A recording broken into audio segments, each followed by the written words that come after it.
If you know Sementia Farm or farming in Africa, then you know that we love the Boer goats, the Kalahari Red, and the Savannah goats from South Africa.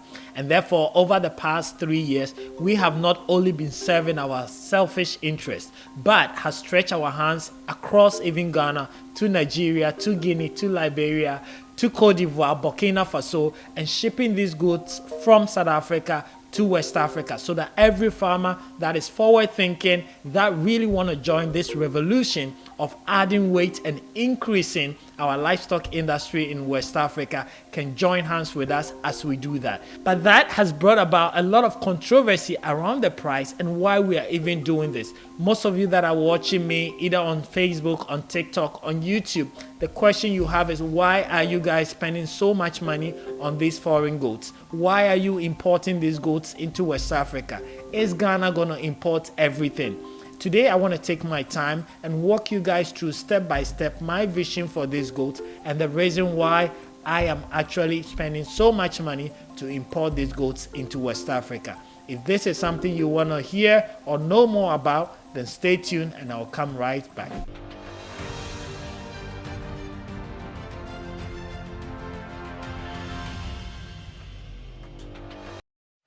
Welcome back, guys, and I'm glad you sticked around for this explanation, and I hope to provide you with the answers that you need to be able to make a decision of either to join me in this revolution or to wait till the revolution is done and success is achieved. My name is Fred. I'm a livestock farmer in Ghana, and welcome to Farming in Africa. If today is your first time watching any video from us, here we bring you educational videos cut across every livestock and agricultural sector in Ghana, in West Africa, and anywhere in the world where we find ourselves. If today is your first time, please consider subscribing to this channel so that you can join us in educating the youth, the old, and everybody that has the interest in going into farming here in Africa.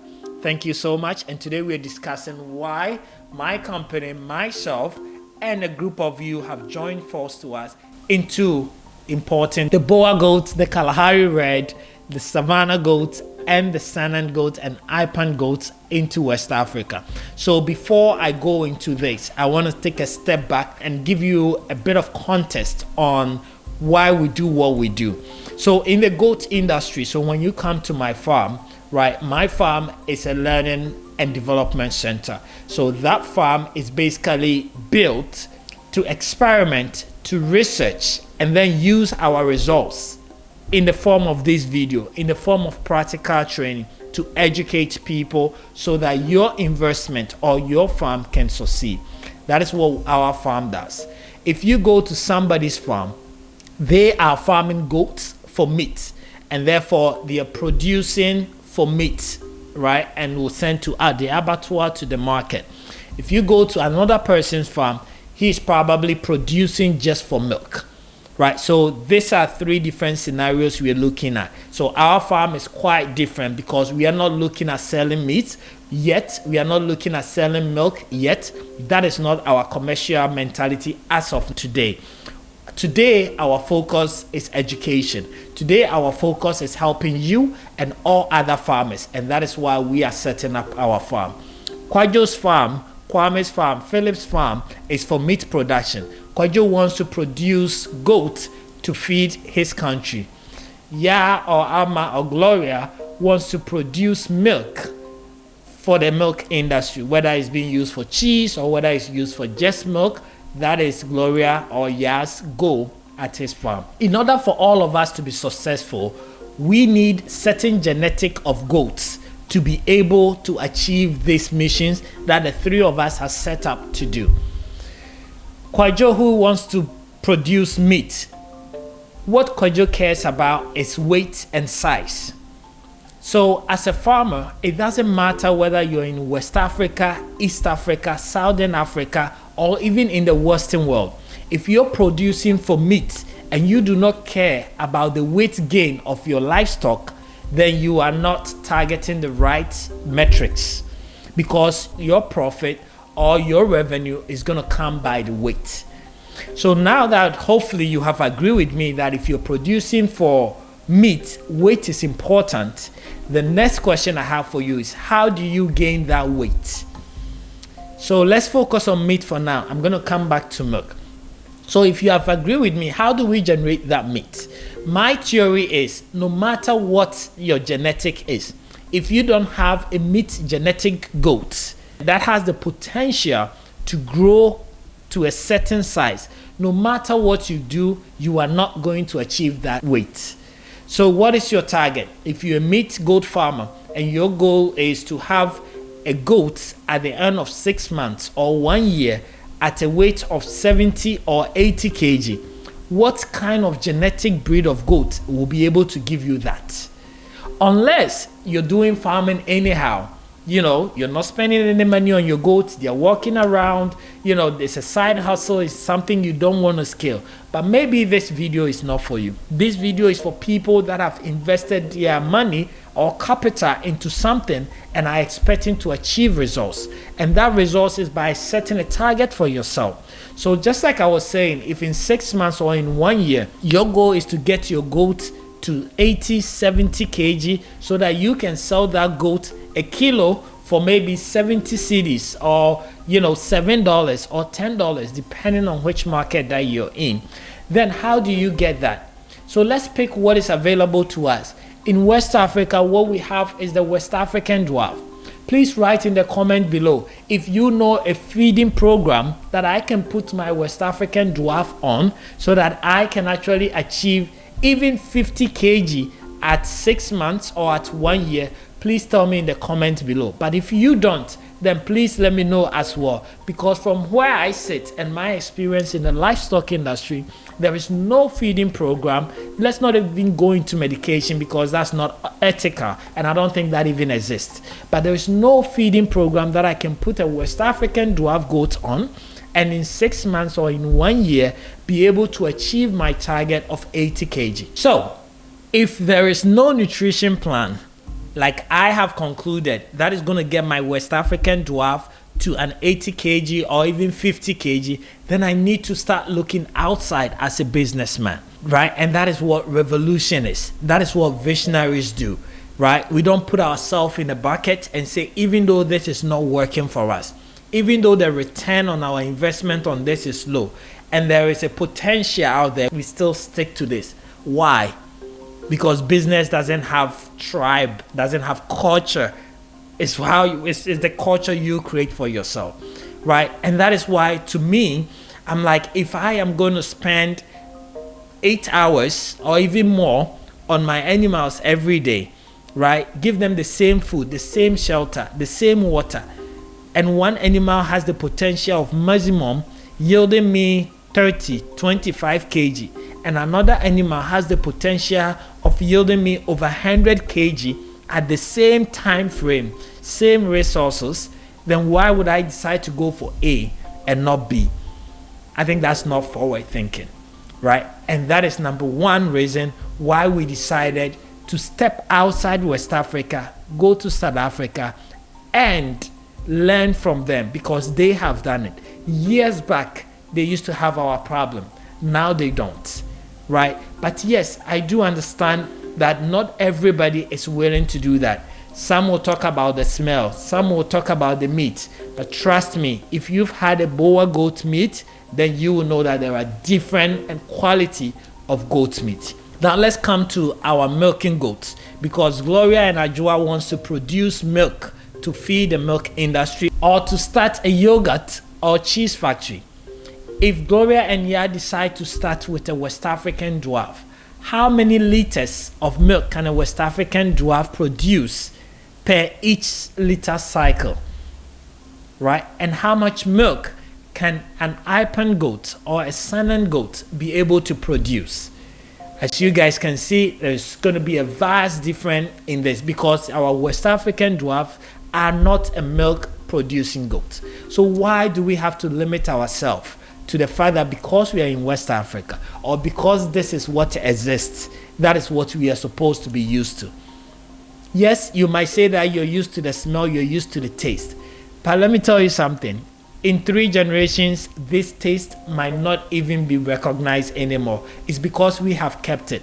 But if we continue to revolutionize and make sure that farmers are benefiting from what you're doing, your child's child is not even going to remember the taste of a West African dwarf and will be actually satisfied with what he grew up with or what she grew up with, right? So this clinch onto the smell. I like the smell because that's what I grew up with. If I had grew up with a boer goat is what I'm going to know, right? I go to Kenya and I see them eating, matoke and banana with soup. I never grew up eating banana with soup, right? So I'm like, okay, guys, all right, if you peel it for me, I will eat it, but I won't eat it with soup. But a Kenyan person will come here and see us doing fufu and touch it and be like, what is this? Right? So it's basically nothing so serious. It depends on how you grew up, what you're used to. That really defines it, right? So to me, I don't think that is a border in us revolutionizing. So if this is our goal, and what we have is not able to help us get there, then somebody needs to take that step. And that is why we here in Farming in Africa has taken that step. And of course, it's the beginning. And the best example that I always give with this beginning is dog breeding, because I think most of us have understood the breeding of dog. Can you imagine the first person that brought a German Shepherd, that brought a Rottweiler, that brought all the various breeds that now we all want at our home? The hassle and the stress and the amount that person has to pay to be able to bring that. Have you even thought to even the flights, right? The first person that said, I'm bringing a dog from whether Ukraine, Russia, or US to Ghana or to Africa. The flights went like, how are you going to carry that dog? What documentation do you have? What vaccination? The stress that person had to go through. But here we are today. Everybody with a nice house wants a German Shepherd in there, wants a guide dog in there, and are not buying our local dogs. Yes, have you also thought about the price of the first set of dogs that came into West Africa? Obviously, they weren't cheap. But over time, we have been able to produce them that now, I don't know where you are, but with $200 or $300, you can get yourself a pure Rottweiler. Maybe maximum $500, you can get a pure breed that was bred in Ghana. But somebody had to take that step, right? So to me, we have taken that step. And obviously, we know that it's expensive. It is costing us a lot. And not everybody can afford to join us. But if you can, then we welcome you to join our consignment. Because now, we are bringing these Boer goats, Kalahari Red, and Savannah goats for meat. We are also bringing the Sanan goats and the Ipan goats for milk. And these goats are really going to change our livestock industry when it comes to goat farming. I know we just don't want to end at goats. We are also bringing pigs, all the different breeds of pig. The large whites, the Landrace, the Dukan breed. We are bringing all these breeds. And the reason why we're doing that is because we want to add value. Imagine you having a West African dwarf and a South African having a Boer goat or an Ipan goat or a Kalahari Red. That person can sell its goats all the way up to $1,500. But how much can you, the farmer, sell your West African dwarf?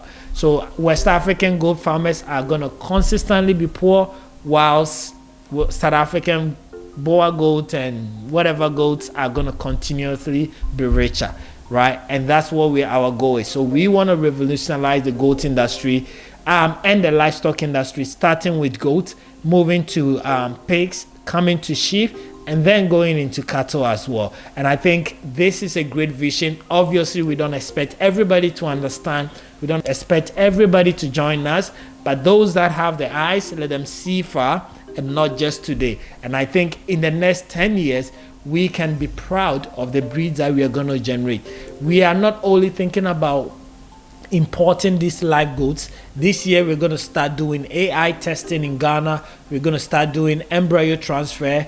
And all these things is going to help us enhance and co-breed both our local goats and the foreign goats, so that we can create a genetic that works for West Africa, that is much more adaptable, that is easy, and that everybody can have access to. So we are in the process of generating our F1, F2s. And if you want to join us, let us know. We are happy to bring you a goat from South Africa, or hopefully someday be able to give you one of our F1, F2s so that you can start also breeding with the right genetics based on what you want to do, whether meat production or milk production.